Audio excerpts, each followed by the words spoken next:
Hello and welcome to my channel. Recently I did a video on a series of drawings done in only one pencil, a black colored pencil, and I wanted to demonstrate that in this portrait of Leonardo DiCaprio this was all done in a single black colored pencil.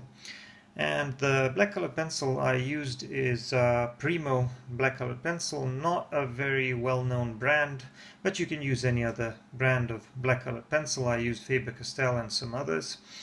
Now I want to show you something interesting. Before this one I actually tried drawing this portrait with a ballpoint pen, and it didn't go so well because there was a lot of smudging and splotches, so eventually I gave up and decided to switch back to a black colored pencil. So let's have a look at the drawing process.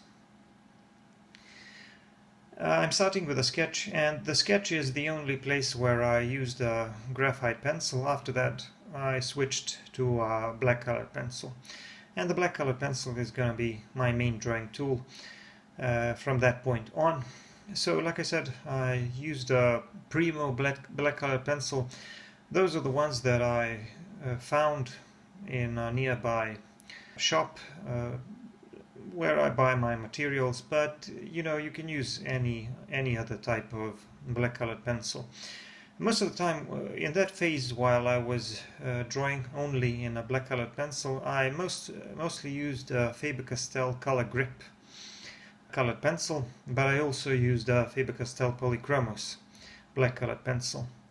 Now this one, Primo, is wax based, and the color grip that I also used a lot in the past was also wax based, but the Faber-Castell Polychromos is oil based.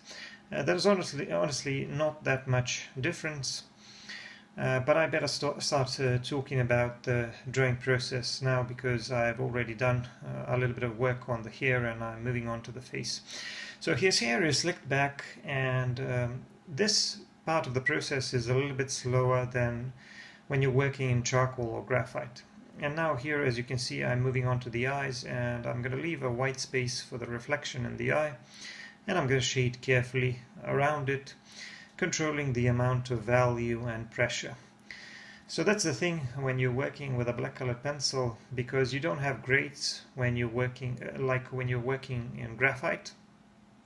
You have to control the amount of value by the amount of pressure and of course the number of strokes you make. Most of the time when I'm shading, I'm using a tapered stroke, so one directional tapering stroke where I'm able to create seamless transitions, but occasionally I like to combine that type of stroke with just regular back and forth scribbling or shuffling. Let me get back to what I was saying about the hair. So because the hair is slicked back, I need to pay attention to the direction of the hair and the texture I'm going to produce. That's why I had to keep my pencil sharp, and I had to be patient while making all those lines. And I had to make sure that the lines are in the direction in which the hair is combed back or slicked back. And now I'm moving on to the other eye. And the eyebrows are also very interesting, a part of Leonardo DiCaprio's face. I found that recently I did a portrait of Jack Nicholson, and I found that these two actors actually have a somewhat similar facial structure, and their eyebrows are also somewhat similar, at least the eyebrow area is fairly similar. And they also have slicked back hair in both of the portraits. So in order to give that hair a little bit more volume, I went over everything with a brush, and then those lines started to become softer and everything started to look more natural and realistic. But as you will see, every now and then I was going back in with a black colored pencil, adding a little more value on top of what I've already done, and that goes not only for the hair but for the face as well. So that's the thing when you're working with a black colored pencil. You don't, the amount of value really depends on how much work and how much pressure you put down on a particular part, on a particular area of the paper. So if you want to make, let's say, the left side of the face a little bit darker, I just have to employ a little bit more cross-hatching, or I have to use a little bit more pressure. Usually I do a combination of these two things. And another thing that you need to keep in mind when you're working with colored pencils in general, but also with a black colored pencil, is that building up the value and achieving those darker tones will be a little bit more difficult. Now, when you have very dark tones, like for example some parts of the hair here, which I'm working on, you can allow yourself to press a lot more, and usually you won't mess things up too much. But the problem is with those parts of the face where you have to be careful, because you have to shade the face so that you achieve likeness, and of course so that you make gradual and soft transitions so that you don't mess the portrait up. In those areas you have to build up your values very carefully and slowly, and that's where working with a black colored pencil is a lot slower than working with charcoal. But on the other hand, as an advantage, with a black colored pencil you actually have way more control over what's going on than you have with charcoal, because with charcoal things tend to get real dark real fast, and that's not the case with a black colored pencil. Here you have full control over how dark you want something to be, and also you have a lot of control over how much texture you will produce in a certain area of your portrait. And you can see that for my blending tools I'm mostly using either brushes or a Q-tip. I find that Q-tips work really well with graphite and a black colored pencil, especially when you're trying to achieve smooth transitions on faces when you're drawing portraits. These Q-tips are actually great blending tools. Tortillons, not so much. As for the brushes, they work pretty well with hair and with clothes as well, maybe with some parts of the face, but I mostly like to use them on the hair. And that's basically what I also do when I draw in charcoal. Now let me get back to what I was saying about drawing with one pencil. So a few videos ago I made that video on a series of drawings I've done in a black colored pencil, and like I said, those were some of my finest portraits there, and I really like drawing in a black colored pencil. I think that a black colored pencil is a great drawing tool, especially for portraits. For some other types of drawings, not so much. And by the way, I apologize if my footage here is not too sharp. It went a little bit blurry, so it's going to get better. Or worse in some points, but I don't have high-tech equipment. I just hope that you'll be able to see most of the stuff that you're interested in. So I'm moving on to the mouth here, and let me get back to what I was saying about using a black colored pencil as your only drawing tool. So like I said, it's a very powerful drawing tool. It's kind of like drawing in graphite, but simpler in my opinion. And you don't have to deal with graphite shine, because the black color pencils are a lot less reflective than graphite pencils, so that's better. And when you're trying to achieve darker tones, things are a lot easier. So initially, like I said, I showed you that at the beginning of the video, I tried drawing this portrait with a ballpoint pen, just a regular blue or bluish ballpoint pen, and at first I thought it was going really well, and I was using the same approach to shading. Basically I was using a tapered stroke and cross-hatching, but the thing is that a ballpoint pen behaves completely differently from, let's say, a black colored pencil or a graphite pencil. And even though you can control the amount of value with the amount of pressure, the thing is that because of the way the ballpoint pen is constructed, you can't really control the amount of ink that's coming out, and you have to keep a piece of paper at hand so that you can keep cleaning up your ballpoint pen, and so that you can avoid smudging and these splotches.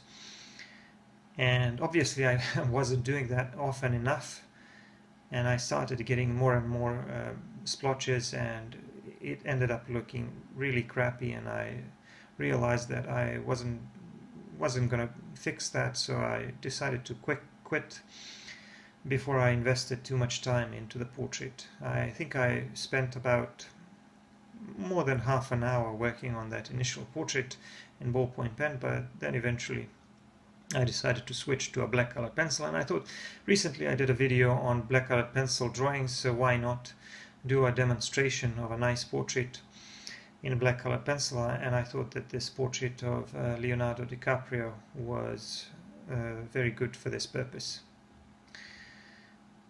And anyway, once again, it seems to me that his facial structure is kind of similar to Jack Nicholson, and even his hairstyle in this reference photo that I used was kind of similar. So, and I once saw a video where Leonardo did a great impression of Jack Nicholson. It was kind of scary, really, how well he got it, but maybe his similar facial structure may have helped him out a little bit. Anyway, I'm shading the neck, and you can see that I did a lot of work on his mustache and his goatee. There's a lot of stubble there, so that's the part where you have to be really patient, and it doesn't really matter if you're working with a black colored pencil or any other type of pencil, because you just have to make those tiny strokes to imitate that short beard.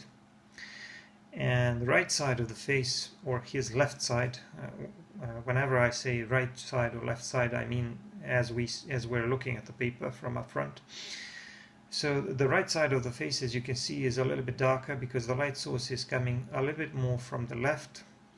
So I had to go over that part a few more times just to make it a little bit darker and to make those cheekbones stand out a little bit more. And right now I'm finishing the ear on the right as well, because often when you're doing a portrait, the entire facial structure can feel a little bit off until you move on to drawing the ears, and only when you do the ears you start to realize that the overall shape of the face and the head is looking as it's supposed to. So the ears are also a very important part of the portrait in terms of achieving likeness, but of course not nearly as important as the eye and the eyebrow and the nose area. Those are probably the most important parts of the face in terms of achieving likeness. Anyway, I'm moving on to his clothes and the jacket. And because I'm working with a black colored pencil, this is going to be a little bit slower, because drawing these larger, darker areas in a black colored pencil is always a little bit slower. Now pay attention to my technique. I'm using a lot of these tapered strokes, but here I'm using obviously a little bit more pressure because it needs to be a little bit darker. But I'm also using cross-hatching, and these strokes are very, very dense, so that once I start blending with my blending tools, a lot of that texture will actually disappear, and the whole texture will actually appear a lot smoother. But I'm going to be skipping over some parts because it's a little bit tedious and I don't want to be too repetitive. Here I started drawing the outline of the bow tie and the shirt and the collar. So right now I'm working on the bow tie, which is even darker, and these transitions between very dark areas of very dark value and those slightly lighter areas is always a little bit difficult in a black colored pencil, so you have to be very careful when shading that.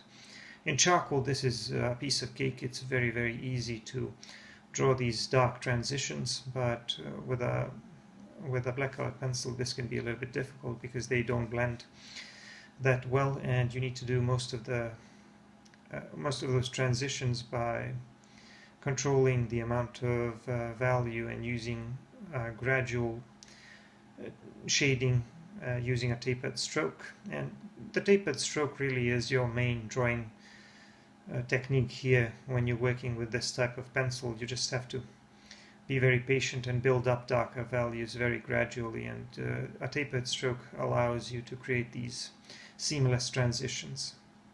Right now I'm using an eraser. It's a pencil eraser by Koh-i-Noor, and I'm just erasing some of the bits on the face where I want a few highlights on the forehead, on the tip of the nose, and some other areas which I want to be a little bit lighter and to stand out. And I also added a few highlights on the hair because it's slicked back and it's a little bit shiny, so I took away a little bit of the value using that pencil eraser.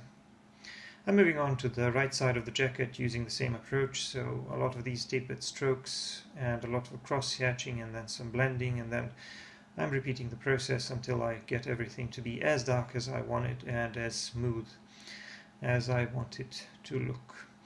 Anyway, the portrait is almost done. I just have to clean up the edges and add some darker areas on the jacket, and I'm cleaning up the edges around the hair and the ears. It's very important to have a clean edge there so that the portrait would look cleaner and more complete. And I'm going to put the signature in the lower left part of the portrait. That'll be it for this portrait of Leonardo DiCaprio. I'm just doing a little bit of cleaning up. I hope you enjoyed this drawing video. I'll see you in the next one. Bye for now.